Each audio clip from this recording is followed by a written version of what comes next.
Hello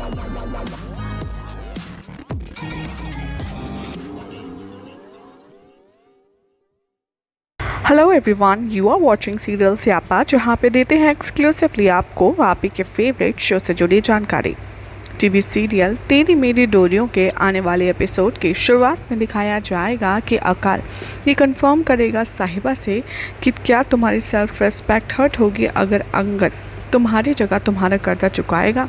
अगर नहीं hurt होगी तो तुम अगर चाहती हो खुद से सारा कर्जा चुकाना तो उसके लिए तुम्हें टाइम लगेगा। अकाल कहते हैं कि मेरे पास इस चीज़ का एक सल्यूशन है। वो कहता है कि ठीक है, मैं तुम्हें काम दूंगा।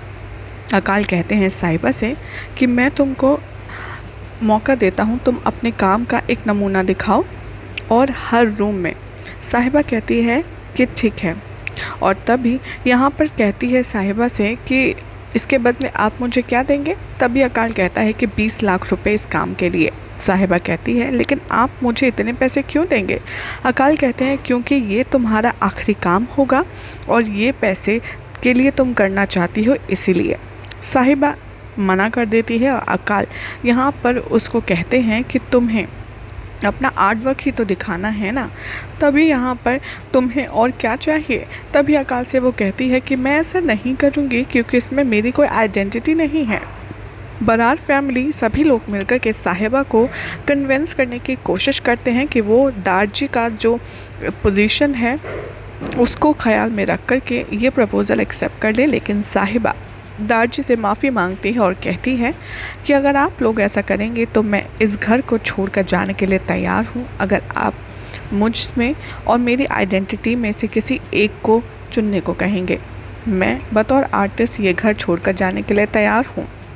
अकाल अंगद से कहते हैं कि तुम मेरे इस फैसले से जारी रखते हो या नहीं अपनी थिंकिंग, और तुम मेरी तरफ हो या साहिबा के।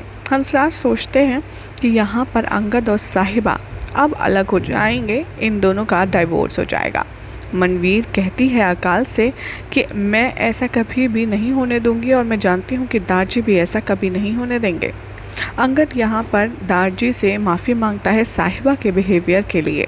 दारजी कहते हैं अंगद से कि मैं समझता हूँ साहिबा एक मिडिल क्लास घर से आई है और इसीलिए इस जगह पर वो किसी से नहीं चाहती कि वो मदद ले, क्योंकि इससे उसका सेल्फ रिस्पेक्ट हर्ट होगा। अंगद अकाल से कहते हैं कि तो दारजी हमें क्या करना चाहिए। दारजी कहते हैं कि हमारे पास दूसरा रास्ता भी है साहिबा को कन्विंस करने का। तभी यहाँ पर सीरत साहिबा को कन्विंस करने की कोशिश करती है कि दारजी जो कह रही हैं वो सही है और तुम्हें बरार फैमिली के रेपुटेशन के अगेंस्ट नहीं जाना चाहिए साहिबा। साहिबा सीरत को भी अपना पॉइंट एक्सप्लेन करने की कोशिश करती है और वो कहती है मेरा पॉइंट ऑफ व्यू आप सुनो सीरत दी, मैं कुछ गलत नहीं चाह रही हूँ, ना ही इस फैमिली की रेपुटेशन ख़राब करना चाहती हूँ। साहिबा सोचती है कि सीरत कभी भी उसे नहीं समझेगी और वहाँ से चली जाती है। इधर सीरत अंगद के पास पहुँचती है। सीरत माफ़ी मांगती है अंगद से साहिबा के बिहेवियर के लिए। अंगद तभी कमेंट करता है साहिबा के बिहेवियर पर।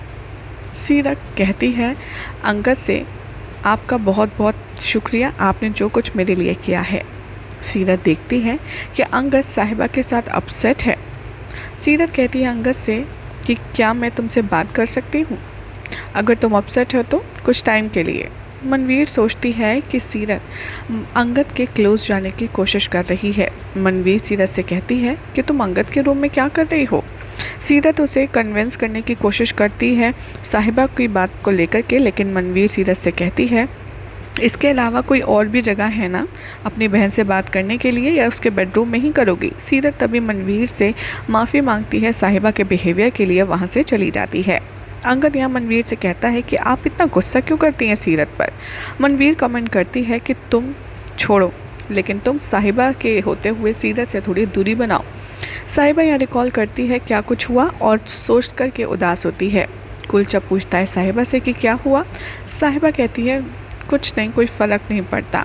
तभी वहाँ अजीत आते हैं और साहिबा को चेयरअप करने की कोशिश करते हैं। साहिबा अपने पापा को हक करती है और ज़ोर ज़ोर से उनके कंधे पर रोती है। साहिबा अजीत से कहती है पापा क्या औरतों को जीने का सपने देखने का कोई हक नहीं होता? और साहिबा की बात सुनकर अजीत के मन में अजीब अजीब ख्याल आने लगते हैं कि न जाने मेरी बेटी को क्या हुआ है, वो इतनी परेशान क्यों है। यही सब दिखाया जाएगा आज रात के एपिसोड में, जिसमें देखना होगा काफ़ी इंटरेस्टिंग कि अब साहिबा अपनी ज़िद छोड़ती है या फिर अकाल उसके ज़िद मानते हैं। वेल, आपको क्या लगता है क्या होने वाला है शो की अपकमिंग ट्रैक में? कमेंट ज़रूर करें, साथ ही वीडियो को लाइक शेयर करके चैनल को सब्सक्राइब करना ना भूलें।